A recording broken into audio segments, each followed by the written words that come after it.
माननीय मुख्यमंत्री अरविंद केजरीवाल जी की ज़ीरो टॉलरेंस पॉलिसी को मद्देनज़र रखते हुए आज हम ये आपको बताना चाहते हैं कि एमसीडी में कितने टाइम से फाइनेंशियल क्राइसिस चल रहा है, एमसीडी में कितने समय से फाइनेंशियल डेफिशिएंसीज चल रही हैं और उसका सबसे बड़ा कारण क्या रहा है। उसका सबसे बड़ा कारण रहा है भ्रष्टाचार, करप्शन।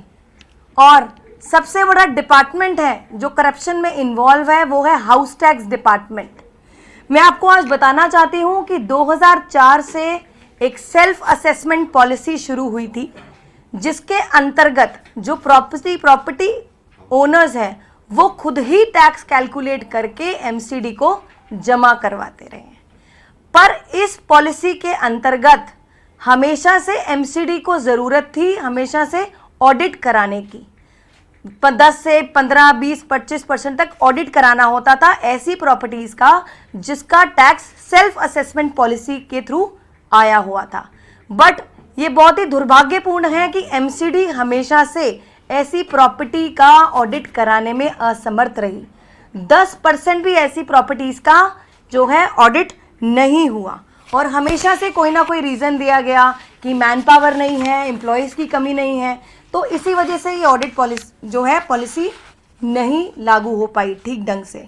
अभी कुछ ही दिन पहले हमारे ये पता लगा हम लोगों को कि दिल्ली में ऐसी 2 प्रॉपर्टीज़ हैं जो दिल्ली में 2 बहुत बड़ी रसूख जो हमारे उन प्रॉपर्टीज़ के ओनर्स हैं, रसूख व्यक्ति हैं, ऐसे प्रॉपर्टीज़ पे 12 करोड़ लगभग 12 करोड़ का जो हाउस टैक्स है वो बकाया है।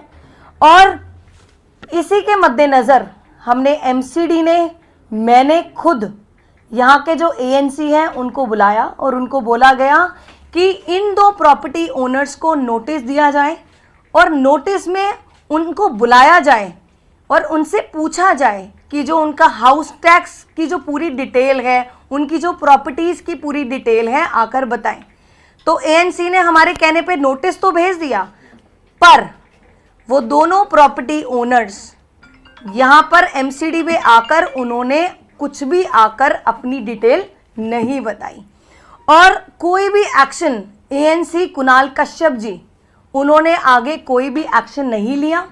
तो जब पिछले हफ्ते से लेके कल तक एएनसी को बार बार बुलाने पर मुझे ये पूछना था उनसे कि कोई एक्शन नहीं लिया गया, तो जो कुणाल कश्यप जी हैं उन्होंने आकर बताना ज़रूरी भी नहीं समझा कि आकर वो हमें जवाब दें कि अगर एज अ मेयर आपको कोई काम दिया गया है, सौंपा गया है, वो काम हो रहा है या नहीं हो रहा है या क्यों नहीं हुआ, उसकी जो जवाबदेही है वो उसी अधिकारी की है। उन्होंने एक बार भी मुझे आकर उसका जवाब नहीं दिया, कोई भी एक्शन नहीं लिया। और कुछ दिनों में मैंने उनको ये भी बोला था कि 2-4 दिनों में उसकी एटीआर भी दी जाए। तो कुणाल कश्यप जी हैं जो उन्होंने एक भी जवाब मुझे इस पूरे मैटर पर नहीं दिया। तो ये एक बिल्कुल एक इनसबऑर्डिनेशन का केस मैं इसको मानूंगी।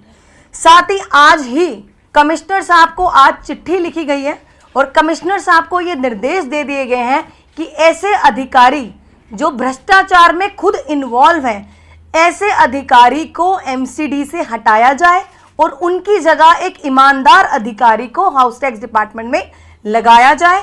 और जब से इन अधिकारी ने यहाँ एमसीडी में ज्वाइन किया है और टिल डेट जितना भी हाउस टैक्स का काम हुआ है उस पर इंक्वायरी बिठाई जाए, उसकी पूरी डिटेल बनाकर रिपोर्ट सौंपी जाए और साथ ही विजिलेंस भी बिठाई जाए।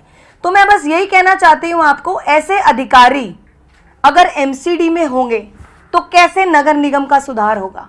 अगर ऐसे अधिकारी एमसीडी का पार्ट होकर एमसीडी में भ्रष्टाचार करते रहेंगे तो एमसीडी कभी भी फाइनेंशियल क्राइसिस से उठ नहीं सकती है।